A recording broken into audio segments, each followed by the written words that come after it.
Hi folks, how are you? Um, can you believe that another week has passed? Weirdly, time seems so slow, and yet as another week goes by, I can't believe that I haven't seen you for quite a long time. Hello, Catty. Thank you very much. Hello, this is Catty. My daughter named him Catty. Genius, isn't she? And he don't tell anyone he belongs to the neighbour. But he does come over here to hang out sometimes. I don't feel bad about it because the neighbour works long hours, so Catty would be outside in the rain, but I don't know for sure, to be honest. So say hello, folks. Catty. Poor old Catty. Anyways, there's a tail. See if you can see him a bit more. There he is, look. It's beautiful, beautiful cat. Okay, he's gone now. Oh, what are you doing? Anyway, yeah, so much time has passed and yet it's gone so slow. This kind of wee chat, I wanted to be honest about some of the sad things and the hard things in the pandemic. It's easy to always give a message of cheer up, this is what you could do to cheer up. But sometimes there is a value in listening to how you are feeling. I'll give you an example. So when I was pinning all my hopes on going home for Christmas, as I always do, because we have a great Christmas back in Wales. I've never not had a Christmas seeing my mum, etc.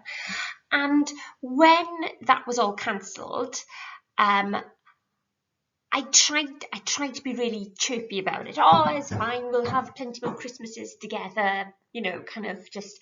But I kind of knew that I was going to feel sad about it, and that's okay. I knew that there was no way I could get out of feeling that sense of disappointment. And to be honest, at first I pushed it aside and almost pretended it wasn't happening, and went out and bought a turkey and tried to be cheerful, making mince pies at home. But there was that sadness there. And, through age, I realised that sometimes letting feelings sit a little bit and not just ignoring them and carrying on at 100 miles an hour, just letting them sit and have their moment is actually really healthy for you, because negative feelings, bad feelings, anger, frustration, sadness, disappointment, they're not nice to have, but it's your body expressing itself in some kind of a way. So I knew it was coming. So what I did was on Christmas Eve, when I couldn't help it, I kept on picturing what I'd usually be doing, giving my mum a big cuddle and looking at all the Christmas decorations and doing that thing that we all do is look at the presents and give them a good shake. Oh, that looks an interesting shape. I wonder what that is for me. I knew I was going to feel sad, and so I planned for it. The kids were upstairs having their bath, and I've got on YouTube, in a private section, I've got all old Christmas videos that we take every year. And I went through them, a couple of them, and I gave myself about 20 minutes, and I had a wee greet, as you say in Scotland, a wee cry, kind of looking at some of memories gone by. But I planned for that because I knew that there was no way of getting around that disappointment, and I didn't want it to be pushed aside to come back later. I wanted in a way to get through it. So that's what we call catharsis. Catharsis is when you deliberately feel like you've expressed yourself and there's a kind of peace that comes after it. So through catharsis, it's kind of like a cleansing. I had a cry, and I always know that a wee cry makes me feel better. And sometimes I deliberately do it, not performing for anyone. I'll go and I'll need to just get the sadness out and then move on. And that's what I did. And knowing that Christmas Eve was going to be difficult, I pre-planned an act of self-care.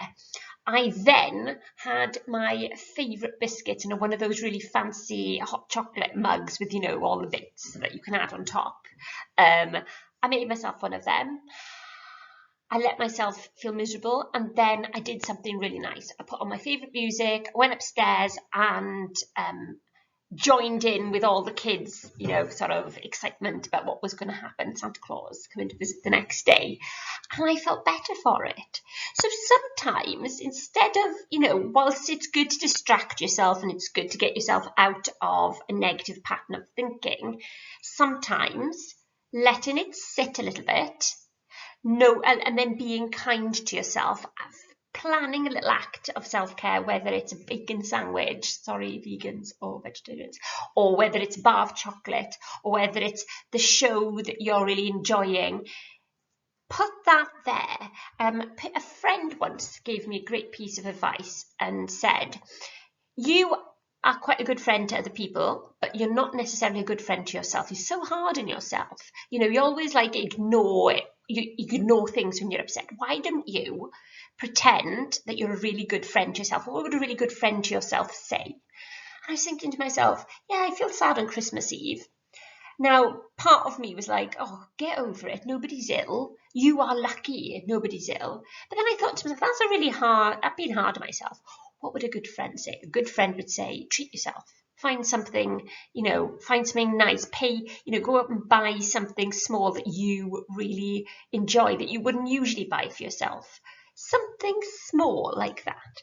So as the holidays approach and maybe you're thinking about what you would usually be doing, or how in some ways this holiday, the best part of holidays is staying in and watching TV and staying in your bed, past 8:30, and maybe you're already doing that so it doesn't feel new, but just let those feelings settle a little bit, and try to be as kind as you can to yourself. There is hope coming. My mum and dad, for example, are having their vaccinations today. So I really feel like a sense that the solution to this is really coming our way. So we're nearly there.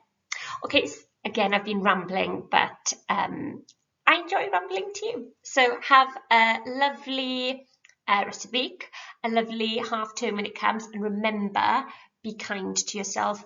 Allow for even the smallest act of self-care. Maybe it's, I don't know, putting on your perfume, or even though you're going nowhere, or for me, a good one is having a new clean bed. Oh, there's nothing like new sheets. But anyway, see you after the half term.